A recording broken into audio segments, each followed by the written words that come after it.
Hello, and welcome to A Lady Well Traveled. I'm your host and creator, Shannon Bednarova. I am so excited today to have with me Joy Owens. Joy, welcome to A Lady Well Traveled. Thank you for having me. I'm not going to steal all of Joy's thunder, but Joy is a child of missionaries, and she's traveled extensively all around the world. Joy and I are going to be talking about renewing and expanding your faith through travel. And I'm so thrilled to bring her on board to talk about that. So Joy, will you please tell our listeners a bit about your background and also how you came to own a travel agency? Yeah, I'd love to. So once again, thank you for having me. Sure. I am a mom of two little kids, a 4-year-old and a 5-year-old. I'm the CEO and co-owner of Butler Travel, a full-service travel agency that is just rooted in serving humanitarian organizations, schools, and groups who are looking to do mission trips or like biblical type tours. Mm-hmm. And so you can just imagine how much time it takes for you to plan your own trip if you're planning Absolutely. a trip for like 30 people, how time consuming that can be. So Yes. At Butler Travel, we just really take care of all those logistics. And as you mentioned, I grew up as a missionary in Zambia. I was about 13 when my parents decided they wanted to give their children a different perspective on life. And boy, did they give us a different perspective on life. Of course, being 13, I wasn't super happy about leaving my friends and the comforts of the United States to go to Zambia. But over time, I really learned to enjoy it, and I decided as an adult, I actually served as a missionary in Honduras and Taiwan, which is where I met my husband, Nick.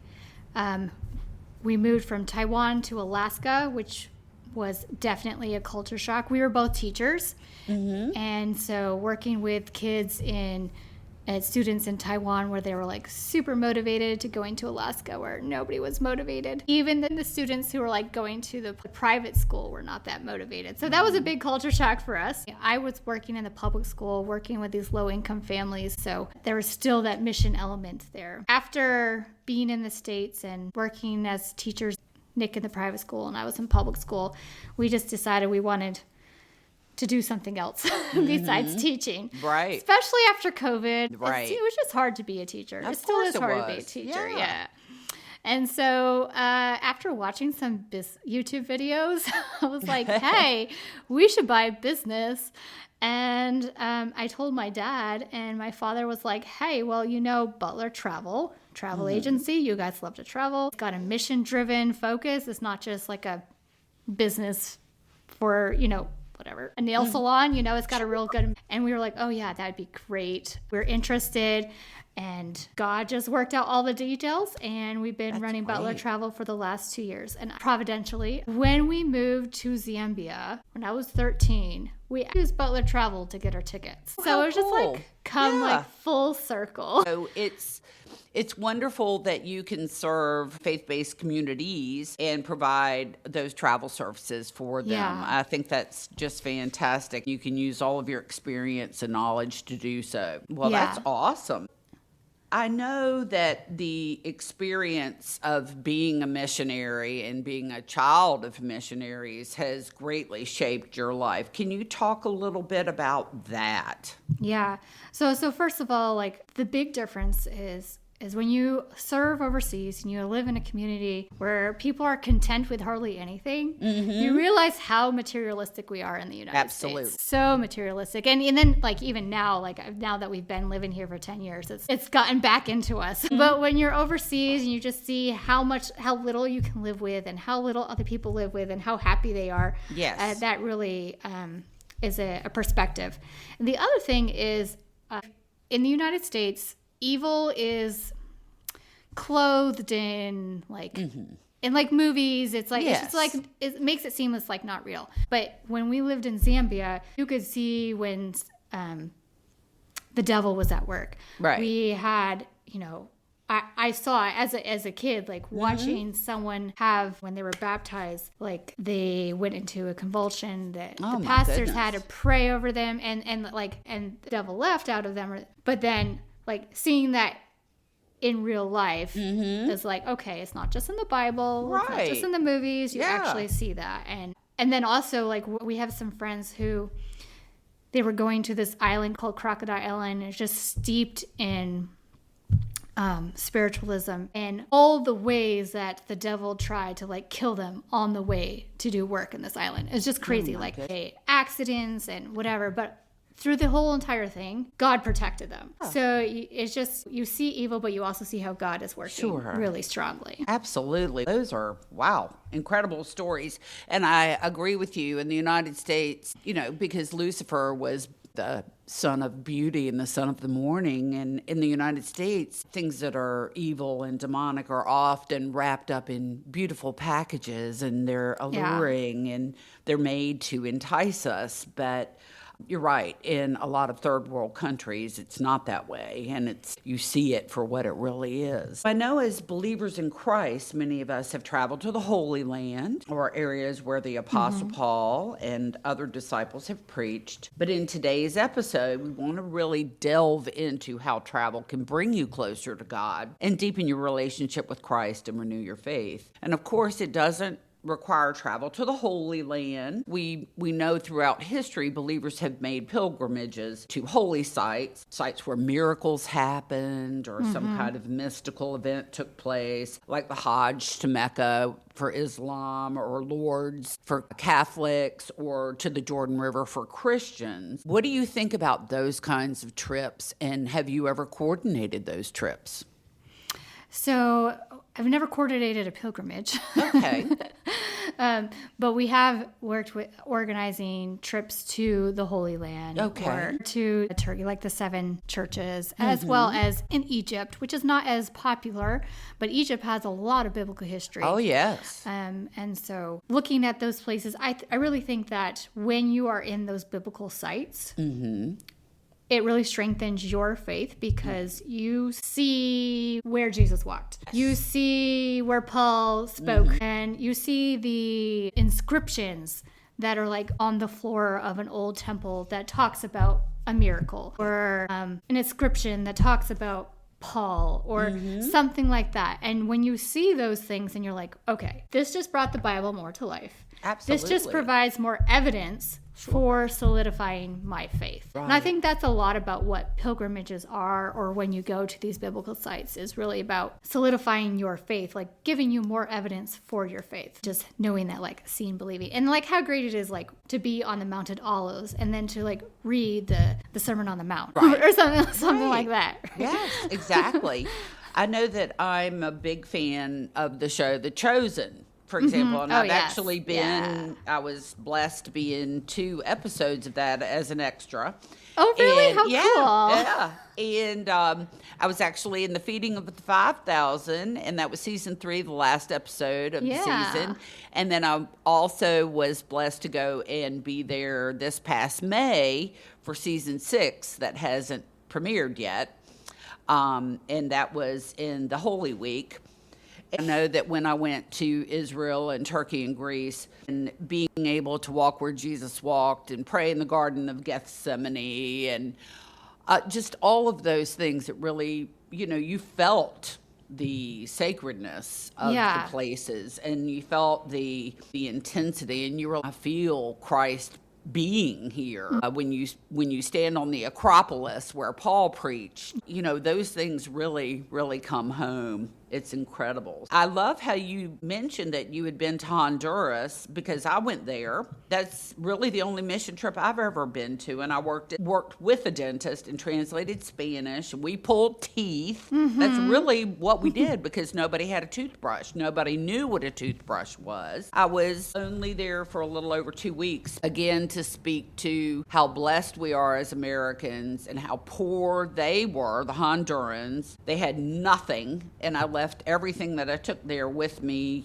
I just left it all there. I saw families living in cardboard boxes on the side of the river, the poor health care, the poor dental care. And they were so poor, but they were so kind and so happy. As a college student, really privileged college student, I felt like, goodness gracious, these people are so beautiful and kind.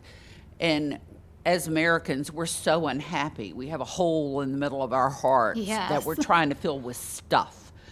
And what can we learn from these people who have nothing? It really made a huge impact on me as a college student. And how do you feel like Christian travelers today can serve as short-term missionaries and also travel and learn about new peoples and cultures? Can you talk about that, and can they do that with their local church? Or? Yeah, for sure. So first of all, like, as I mentioned, living in Zambia really changed my perspective. But not everybody is called to be a long-term missionary. Sure, However, right. I do think that everyone should go on a short-term mission trip like you're talking about, just because of how it opens your eyes. Like, as you are working with the people, you saw their poverty, but you also saw their joy that they have. Oh, yes. Right? And so I think that all Christians in the United States should have that experience. I mean, actually, everywhere. I think everybody should go and serve somehow. Sure.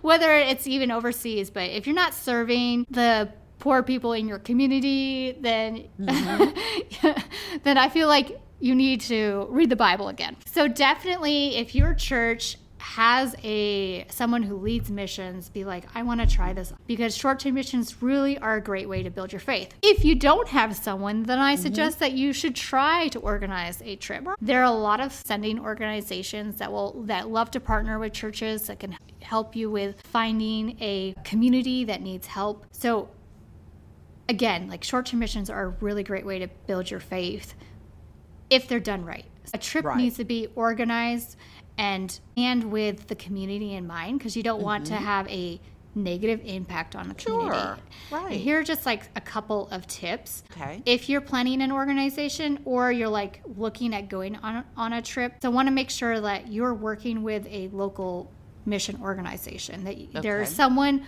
where you're going that has been there, that knows the community, like a local pastor or maybe a local missionary, and that you're knowing the need that actually needs to be done. Sure. That sometimes can be hard to nail down. For example, my husband, Nick, he organized a mission trip to Alaska when we were living in Arizona for the high school that he was working at. He ended up actually taking at that time, a 3-year-old and 18-month-old with him. Wow. So they had been told that they needed help doing, like, fixing up the church and all these other things. But when they got there, that wasn't actually the case. The only thing there was for them to do was the VBS that they had planned. Okay. So for almost the entire day, these 20 kids had nothing to do, and it's cold in Bethel, and in the wind, it was in March. No. So it was like 0 degrees. Like, there wasn't a whole lot for them to do. If you have teens, like, you need to keep them occupied, right? It wasn't necessarily his fault. It was more of the miscommunication between the person who was in charge of missions that he reached out to in Alaska and the actual local community church and what they needed. Yeah, I think that's a really good point, because I know when I went to Honduras, if I wasn't helping the dentist pull teeth and pack syringes and sterilize his equipment, I was cooking or acting as the on-site nurse for all the men who were building a church. There was always something to do, and if we weren't actively building a church or working with the dentist or whatever, we were also attending church services and ministering to the local community and spreading the gospel and singing. I did a lot of singing. That was something that we did too. We worked with local missionaries that were stationed there in Tegucigalpa. And that was very important, and they were wonderful to help support us as we joined them. They would have people that would come pretty much every year to try to help them build churches and local communities. It just went very, very well. So I know what you mean. Planning is a big part of that. Yeah. And so there's some other things that go with the planning is like, so you talked about how you assisted with a dentist, right? So if you're wanting to do a medical missionary trip or dental work, you need to make sure you know what the rules are for the country you're going to. Because some countries, especially, like it used to be, a lot of developing countries didn't have any really rules about dentists and doctors coming in doing work. But now there's a lot more where they want to see you're actually qualified to do any work. And then the third point is like, learn about the culture that you're going to and how you can be respectful. Right. So I have a really funny story. Okay. When I lived in Kenya, there was a high school group that came over, and they were help building a church. This was in Maasai land, and so they were building some churches for the Maasai. And it was hot, and so they decided they were going to go swimming in the cattle trough in their bikinis. And the Maasai women came and told the leaders, like, hey, are your girls trying to steal our husbands? Why are they swimming naked? Not naked. Yes, they viewed it that way. And so you can just think about the negative impact you could have if you're not really respecting the local community culture and being mindful of that. And being mindful of that. Absolutely. I understand that completely. And so the last one is just making sure you have the right perspective. Like, you're going on this trip to serve. And when things go wrong, you need to make sure you keep that attitude. Like, I'm here to serve. I know things are going wrong. I'm not here to solve, this community's problems, because I can't do that in one short trip. I'm just here to do what I can, and then God will take care of the rest. Right. When your flights gets switched up, or all you're eating is peanut butter and jelly sandwiches. Spam.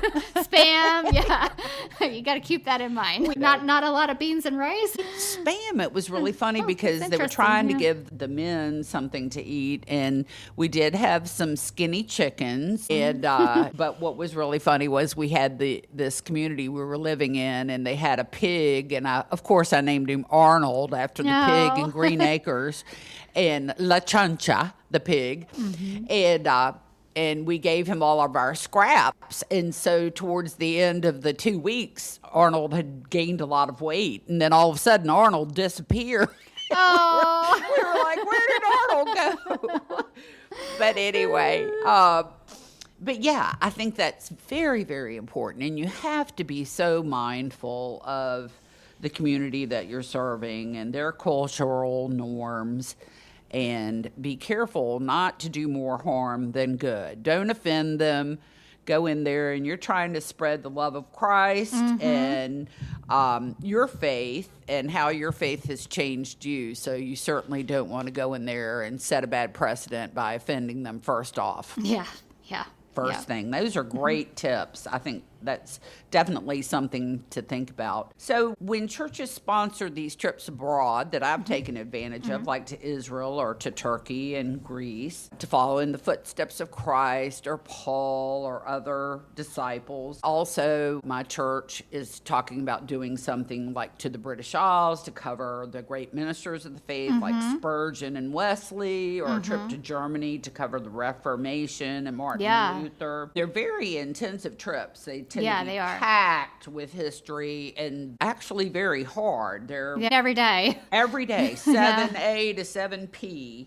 So have you ever done one of those trips? And if doing so, how did it impact your faith and walk with Christ? So I've never done one of those trips where you're going like on a tour, going day in and day out. Mostly because I prefer to do a little bit more slow travel. I prefer to, I've been to Italy, I've been to the Alps, I've been to Germany. I've done the things, but not all together in one trip where you're just like on the road constantly.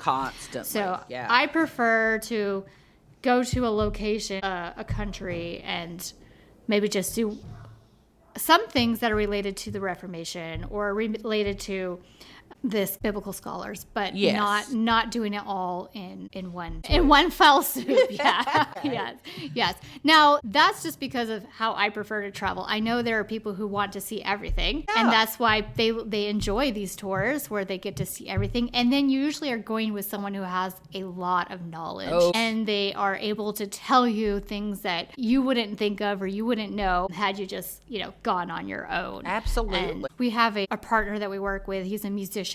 They go and he'll do like a Reformation tour, and then he'll play his violin at night. And like every night there's a concert. So there are different people who enjoy like going to the concert aspect, or they enjoy having someone who is a biblical scholar. And that is the perfect type of trip for that person. Absolutely. I love that. Now, I know something else that I enjoy when I travel is going inside chapels and churches, basilicas, cathedrals, monasteries, abbeys. They're so old, but beautifully decorated, and that's back in the time when men gave their all for Christ. They gave everything for the glory of God. They would spend years painting the ceiling of the Sistine Chapel or sculpting a Pietà because it was for the glory of God. And there are so many places of worship that are so breathtakingly beautiful. Recently, when I was in Europe, I saw where Mozart played a pipe organ and how amazing that was, in Strasbourg. Or one of the most beautiful things I've ever heard was hearing the nuns sing at Sacré-Cœur in Paris. And it's a way, I think, for believers to be drawn closer to God. Now, are there places like that you enjoy visiting when you're traveling? I have to agree. I really love the stained glass windows. It's yeah. Why can't we have churches that have stained glass windows now, right? Exactly. But again, obviously now we can read the Bible. We have the Bible. And back then, the stained glass windows were for mostly for people to understand the Bible without actually reading it. Yeah, and when the Bible was only in Latin, and the people who were uneducated could come and look at the windows and go, oh, okay, now I can see what happened. I can see that this was an episode in Christ's life or whatever, the apostles. And you're absolutely right. The stained glass windows help to draw you closer to God as well. Yeah. And I just love that. Yeah, for sure. And like I said, I still think we should have stained glass windows. Oh, So there was a church that we went to when I was in Ukraine that had been built in, I think, the 1200s. It was a very, very old, I think it was obviously it'd be probably a Greek or Roman, not the other Orthodox where they split. I forgot which one. Anyways, but like Russian Orthodox. Yeah, Russian. Okay. Thank you. Yeah, that. Okay. It was amazing to just see how the church being intact and how it had survived from 1200. That's a long time ago. And through communism, through all the changes that Ukraine had gone through. Yes. And it was kind of just wow. First of all, God's word has continued. It hasn't we're still having believers today. We still go to church today.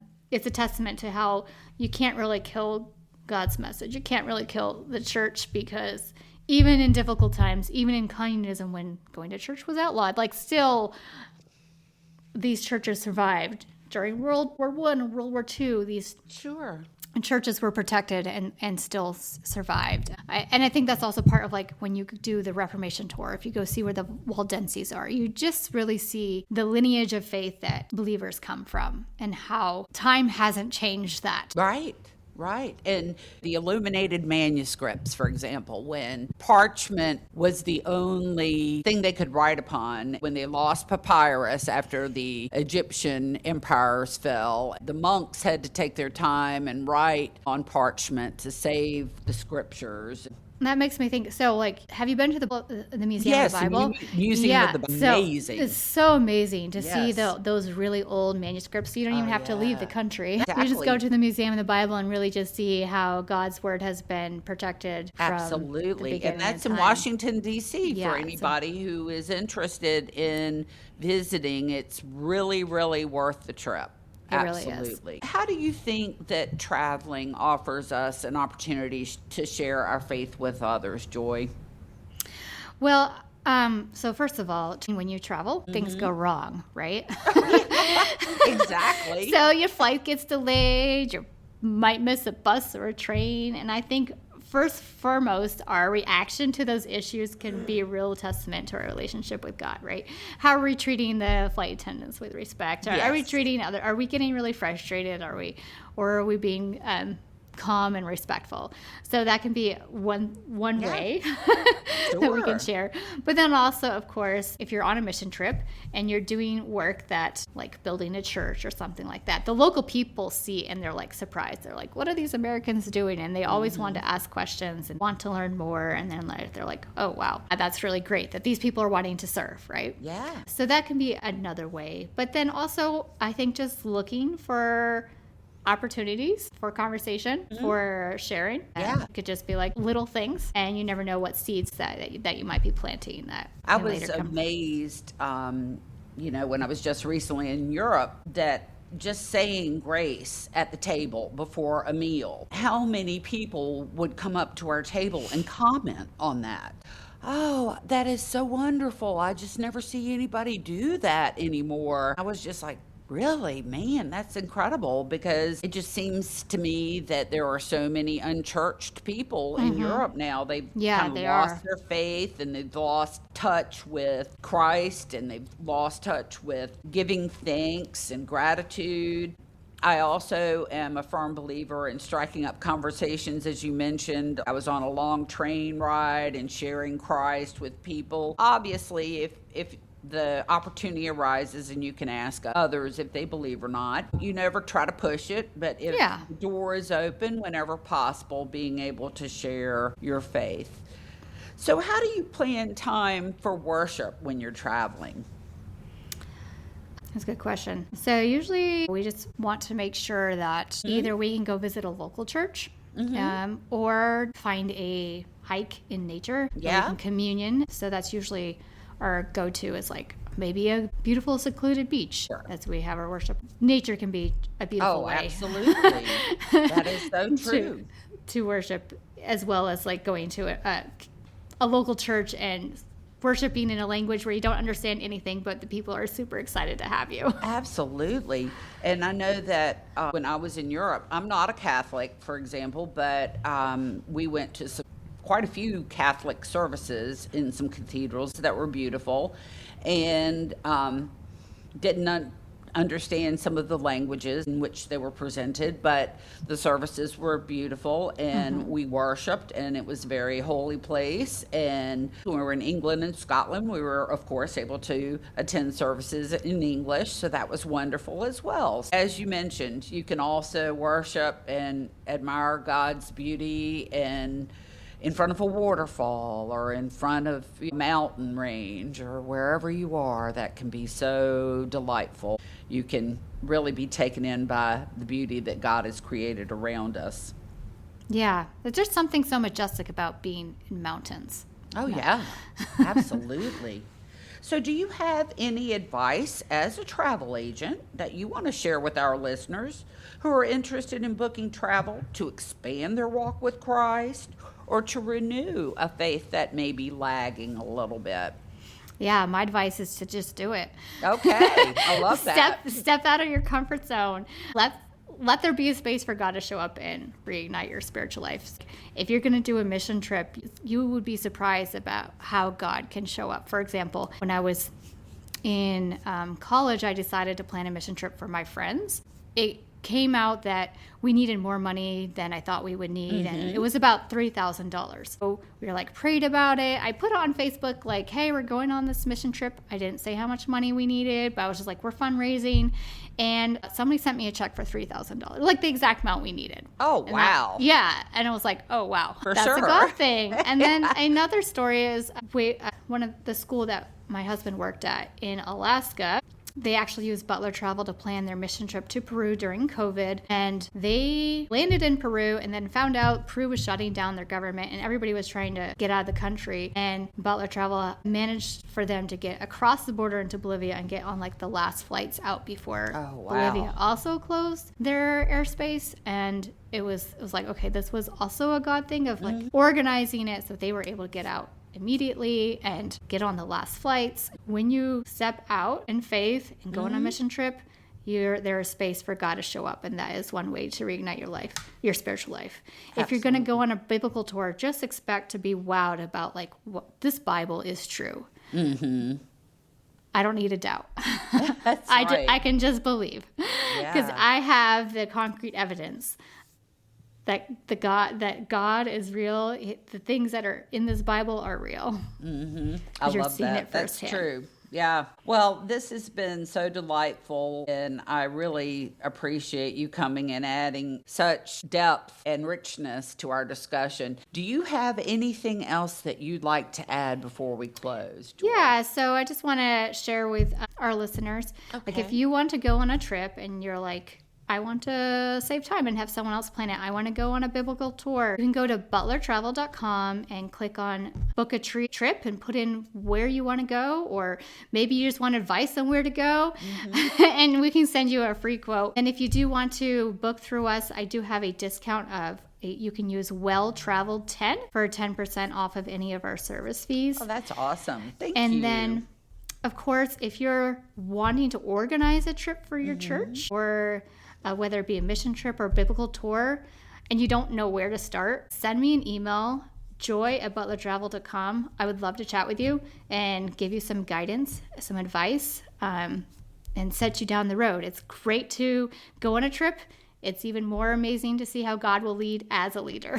Absolutely. Well, and I will also make sure I include all of those links in the notes for this podcast so that our listeners will be able to contact you. And hopefully we've been able to inspire some people to want to do some faith-based travel, either mission work or trips around the world to expand and renew their faith further.